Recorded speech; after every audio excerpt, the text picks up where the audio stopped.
sir. So, Okay, yes. I would like you to tell us the areas of the local governments that you have visited and what you have noticed so far. Well, it's the number. I can't remember their names, so. But at least we Dare. Where is this other one now? Ondo Who's East, Ondo East, Ondo West. West. Yes. And, well, the experience has been quite rewarding. Unlike what I experienced in Edo State. Here, it seems initially that the turnout was going to be low, but as time advanced, we saw quite a number of people coming out. But what I appreciated most was the attitude of the security officials, both the police, both the army, the road safety, the defense, the what is it called now? These, what is this? Our national defense. This ones are look after our infrastructure. The NSCDC. And yes. They too, they were pleasant. I would not unlike the experience one had in the past in other parts of the country where they ask you all sorts of irrelevant questions. This time around, they were very professional. The police, I must commend the police this time.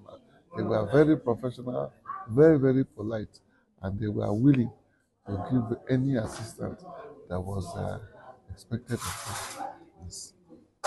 So I know you talked about how the security officials conducted themselves. Yes. Now let's talk about the deployment of the security. Do you think Yes. it is adequate?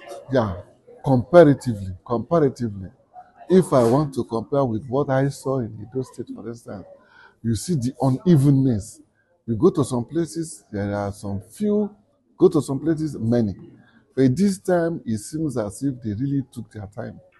There was hardly any place we went we didn't see a combination of the police and the other security officials. Well spread, very polite, adequate in number for the purposes, and then very peaceful. The environment was peaceful. I didn't quite experience altercations here and there. No, no. It was a peaceful experience I had throughout this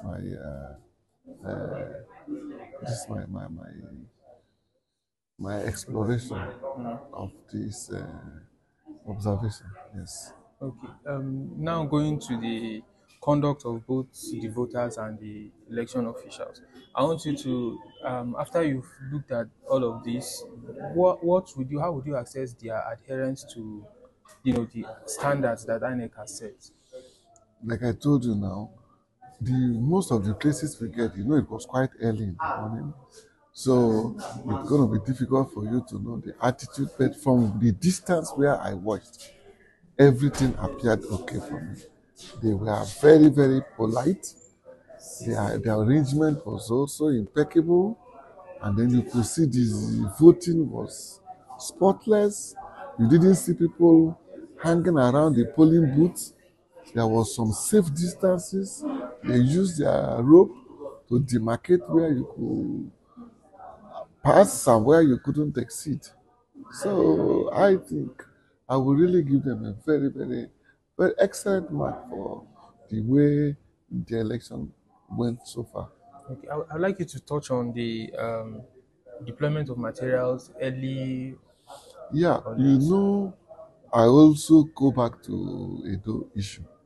When you now go there, you see the sort of disorderliness. But when you come here, they seem they are prepared. They had arranged everything according to local governments. The local governments that were farthest, they started dealing with them first. And then you saw the willingness of the INEC officials to took us round, told us the stage at which they were in, and they were willing to answer all sorts of questions we threw at them.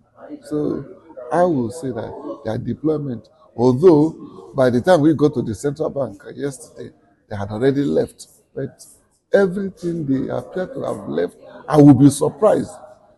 I will be surprised to hear later that they had logistics problem because the few we visited, they seem to have packaged it well, allow the vehicles to leave on time. So I will be surprised if in this election, INEC will have, they should have more than above average in terms of logistics this time around. Yes. All right. Thank you very much, sir. Thank you very much. It's my pleasure.